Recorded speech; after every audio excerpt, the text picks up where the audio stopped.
Assalamualaikum warahmatullahi wabarakatuh. Kali ini penulis ingin membahas soal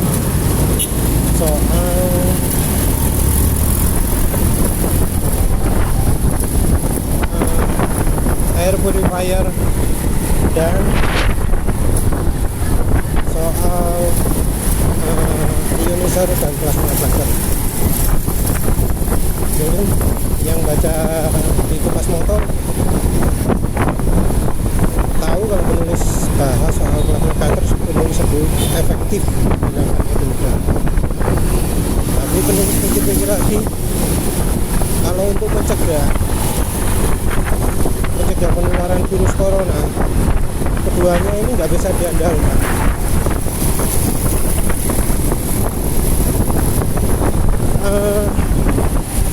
Air purifier itu macam-macam. Ada yang mengandalkan HEPA filter, jadi filter udaranya itu pori-porinya kecil-kecil sekali, bisa 20 nanometer, itu merek Philips Philips bisa 20 nanometer, sementara ukuran virus corona disebut lebih besar dari 20 nanometer. Kemudian ada juga yang pakai ionizer. Ionizer ini macam-macam, ada ion positif, ada ion negatif, ada yang dua-duanya, plasma cluster, positif dan negatif. Yang ada ion negatif itu biasanya merek Amerika, merek Eropa, sementara yang merek Jepang, merek Korea itu pakai plasma cluster. Jadi di Sharp ada plasma cluster, di LG ada plasma cluster, di Panasonic ada Nano EG. Masalahnya apa? Di kedua jenis pembersih udara tersebut, efeknya itu nggak instan. Jadi kalau menurut Philips itu, kalau ingin membersihkan ruangan 99% dari virus, maka nanofilternya harus dikeraskan sampai maksimal. Itu juga butuh pembersihan waktunya beberapa jam. Filter udara lain juga begitu. Untuk membersihkan ruangan butuhnya ya 2 jam, 3 jam begitu.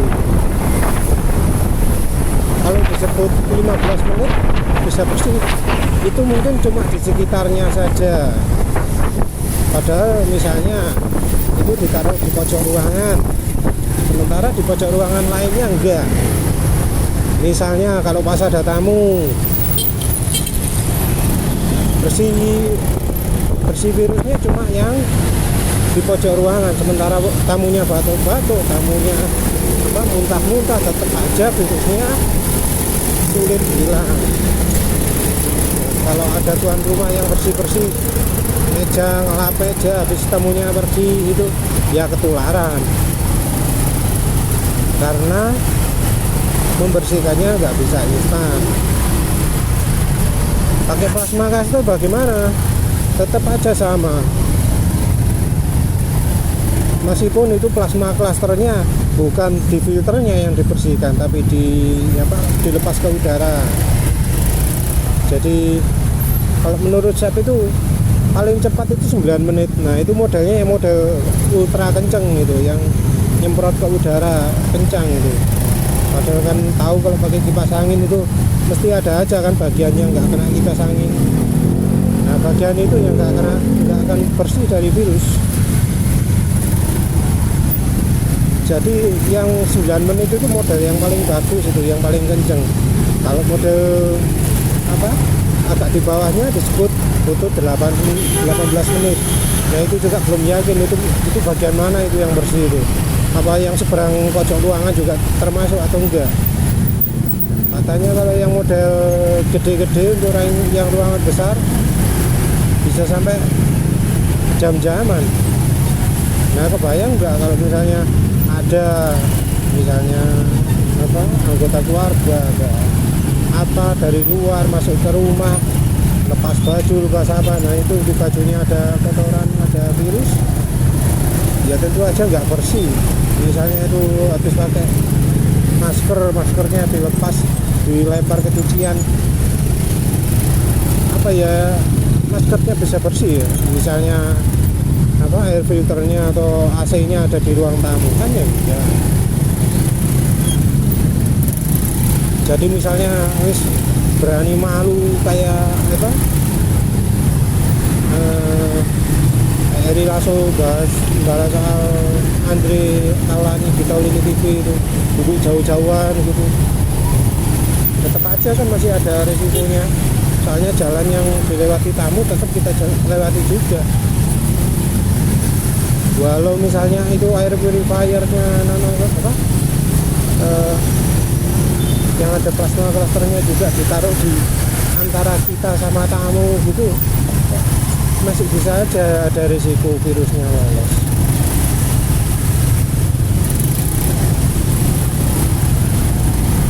Lolosnya bisa dari barangnya dipegang tamu, bisa dari bagian yang enggak kesedot sama alatnya, bisa dari bagian yang enggak ketembus sama alatnya, masih ada resiko. Ya mau gimana lagi, kalau nggak mau ketularan ya nggak terima orang dari luar sama sekali, nggak boleh masuk, nggak boleh apa ya, tapi gimana lagi kalau mau nggak mau ketularan. Itu alat bisa bersihkan bagian luar. Kalau menurut riset sih alat seperti itu nggak bikin orang sembuh. Jadi ya kalau orang sudah ketularan terus masuk ke ruangan yang ada ionizernya itu, memang resiko penularan berkurang. Tapi tetap ada risiko, jadi tetap nggak bisa diandalkan. Apalagi kalau dianggap virusnya itu bisa berdiam agak lama, bisa hidup agak lama di tempat terbuka, bisa sampai berapa ya, 15 jam pernah baca itu. Kalau di plastik atau di permukaan besi atau di kain gitu, bisa sampai dalam 1 jam. Percuma dong pakai alat seperti itu. Apalagi kalau kebiasaan kita masih termasuk orang yang keluar dari luar, ya sudah pakai baju rangkap ketat, tutup total, pakai sarung tangan, masker, tapi melepasnya sembrono. Masker dipegang-pegang bagian luarnya, jaket dipegang-pegang bagian luarnya, tumpuk kan semua di tempat cucian. Yang cuci baju akhirnya ketularan, ya tentunya kita ketularan kalau mau satu ruangan kan.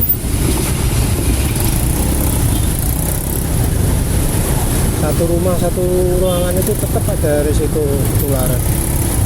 Ya mau bagaimana lagi, karena udaranya tetap jadi satu, kamar mandinya jadi satu, ya, odolnya kadang jadi satu, sabunnya jadi satu.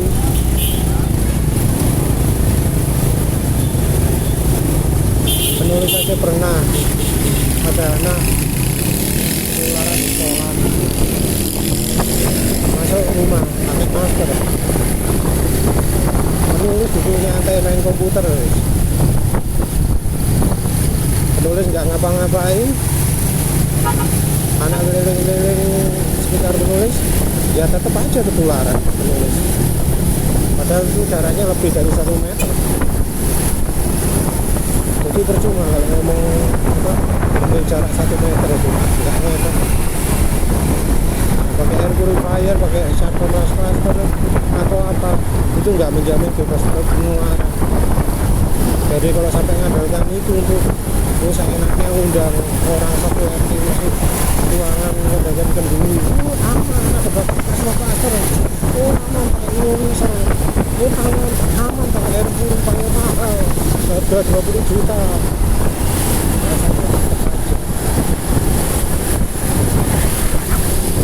Jadi memberi itu seakan memberi rasa keamanan palsu. Mereka kalau sudah merasa aman itu orang sembrono, jadinya penularan virusnya makin parah. Ya semoga nggak ada yang sampai jadi dia sih akan beli air purifier, filter udara, terus AC yang pakai plasma cluster, terserah silakan, tapi jangan diandalkan itu sebagai alat untuk mencegah penularan. Cara yang paling aman tetap nggak kontak, nggak ketemu. Jangan mengandalkan jaga jarak 1 meter, itu nggak ngefek itu. Udah lagi sampai satu ruangan tetap sama aja. Ya mungkin itu berlebihan, ya mungkin virus corona ini bisa sembuh, tapi namanya jaga-jagakan dulu. Nanti kalau sudah jelas clear betul masalahnya, ya baru kita ikuti. Sekarang ini kan kabarnya serem-serem, banyak banget yang ketularan. Ya semoga cepat ketemu lah apa yang terbaik, apa yang bisa jadi solusi. Jangan sampai banyak orang sok tahu atau apa soal link-link, soal referensi sumber-sumber, nanti akan terus tambahkan gitu. Sekian saja, terima kasih. Assalamualaikum.